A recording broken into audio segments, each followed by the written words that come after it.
धीरूभाई अंबानी, इन्हें कौन नहीं जानता है। बिजनेस में ये नंबर 1 हैं। धीरूभाई अंबानी ये नाम इंडिया में बिजनेसमैन के लिस्ट में सबसे पहले लिया जाता है और उसका कारण है उनकी मेहनत और उनकी कभी ना हार मानने वाली हिम्मत। धीरूभाई अंबानी का जन्म 28 दिसंबर 1932 में गुजरात के चौरवाड़ गांव में हुआ था। उनके पिता हीराचंद अंबानी गांव के स्कूल में हेड मास्टर थे और धीरूभाई भी उसी स्कूल में पढ़ते थे। उनके घर की परिस्थिति सामान्य गरीब थी, जिनके कारण उन्हें 10वीं के बाद पढ़ाई छोड़नी पड़ी ताकि नौकरी करके वह जल्दी से जल्दी पैसे कमाए और घर में मदद कर सके। धीरूभाई के बड़े भाई विदेश में नौकरी करते थे, तो वहीं जॉब शुरू करने के इरादे से उन्होंने अप्लाई किया, पर विदेश जाने की फीस का इंतज़ाम उन्हें खुद ही करना था। किसी भी तरह से पैसे का इंतज़ाम करके वह पासपोर्ट और बाकी चीज़ों का इंतज़ाम किया, पर जब वो शिप पर पहुँचे तो उन्हें पता चला कि पैसेंजर शिप पूरा भर चुका है, तो उनको वहाँ सीट नहीं मिल सकती। बस इन्हीं से उनकी ज़िंदगी का आगे का वह सफ़र शुरू हुआ, जिसने इतिहास के पन्नों में बहुत बड़ा नाम लिख दिया। धीरूभाई बचपन से ही किसी भी काम को जो वह मन में सोच लेते थे, उसे किसी भी हाल में पूरा करने की जिद रहती थी और उसी जिद ने उन्हें आगे तक साथ दिया। पैसेंजर शिप में जब वो जगह न मिली तो धीरूभाई ने कार्गो शिप में ही जुगाड़ करके चल दिए।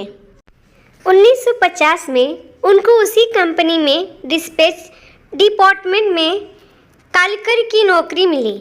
इंग्लिश का नॉलेज न होने के बावजूद भी वह उनके साथ काफ़ी अच्छे से तालमेल से काम करते रहे, जिसके कारण उन्होंने उस कंपनी में प्रमोशन भी मिल गया उन्हें, और अब उन्हें गैस स्टेशनें चलाने का काम भी मिला। ये काम और ज़्यादा कठिन था। गुजराती मीडियम से पढ़े होने के कारण उन्हें रोज़ रोज़ सबसे इंग्लिश में बात करने का काफ़ी दिक्कत होती थी, बहुत ही कठिन होता था। इस समय उन्होंने जब भी जॉब से वक्त मिलता वह इंग्लिश सीखने की कोशिश करते। पूरी रात इंग्लिश मैगजीन और बिजनेस की किताबें पढ़ते पढ़ते उन्होंने थोड़ा बहुत इंग्लिश सीख लिया था।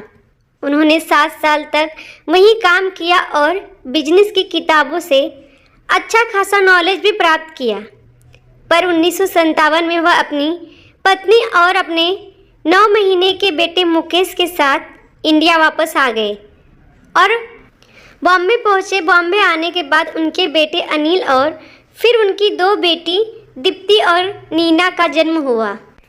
फिर 1962 में बिजनेस के इरादे से उन्होंने एक छोटी सी कंपनी रिलायंस कॉमर्शियल कॉरपोरेशन बनाई।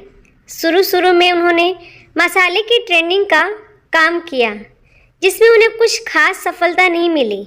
उनके पास कोई अनुभव नहीं था, पर वह आगे रिस्क लेने से नहीं डरे और किताबों, लोगों से मिलकर और न्यूज़ में जानकारी प्राप्त करके उन्होंने यान बिजनेस के बारे में जानकारी एकत्र की और यान इंडिया एक्सपोर्ट करने का सोचा।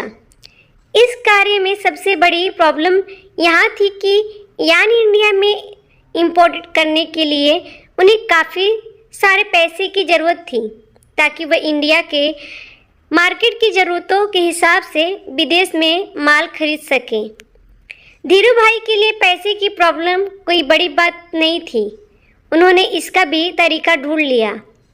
उन्होंने कई इन्वेस्टर से मिलके उनसे वादा किया कि अगर वह उन्हें पैसे की मदद करते हैं तो वे मार्केट से ज़्यादा इंटरेस्ट रेट में चुकाएंगे उनको। यान के बिजनेस में उन्होंने काफ़ी सफलता प्राप्त की और वह इन्वेस्टर को भी काफ़ी अच्छे रिटर्न्स भी दिए और मार्केट में अच्छा नाम भी कमाया।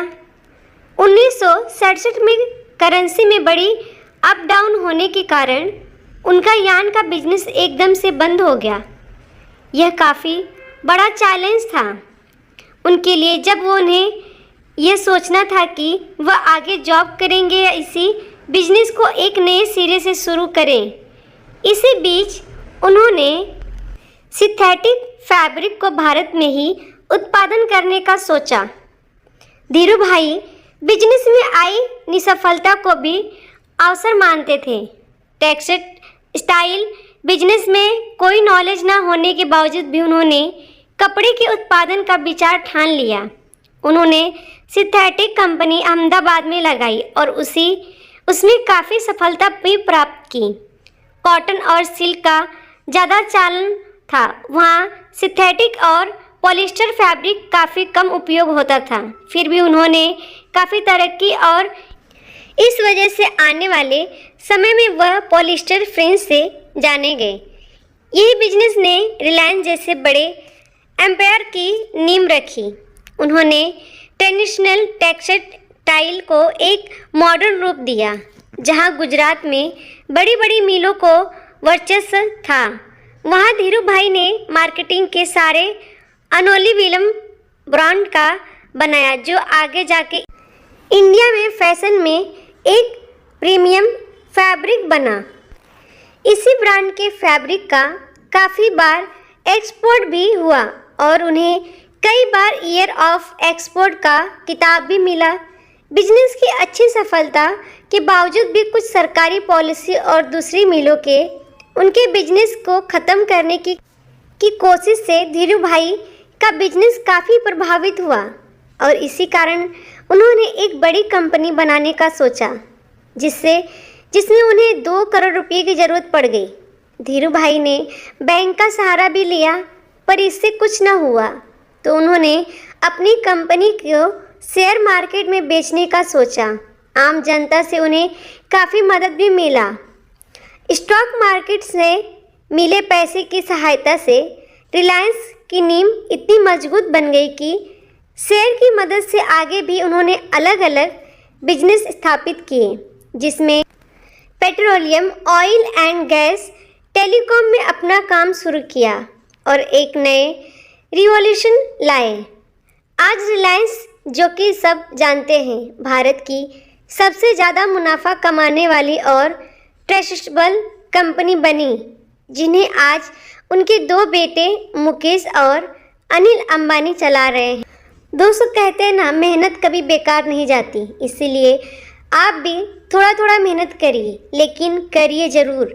आप भी जीवन में कुछ सफल बन सके, ऐसे ही इंसान की तरह, मुकेश अंबानी की तरह या धीरू भाई अंबानी की तरह आप भी कुछ करना चाहते हैं तो रोज़ थोड़ा थोड़ा मेहनत करना शुरू कर दीजिए, अभी से और अभी से। अगर आपको वीडियो अच्छा लगे तो प्लीज़ लाइक करिए और चैनल को सब्सक्राइब कर लीजिए। Thank you for watching my video. और अपने दोस्तों को शेयर करना ना भूलें, ताकि उनको भी इनसे कुछ मोटिवेशन मिल सके, वो भी अपनी लाइफ में आगे बढ़ सके और कुछ कर सकें।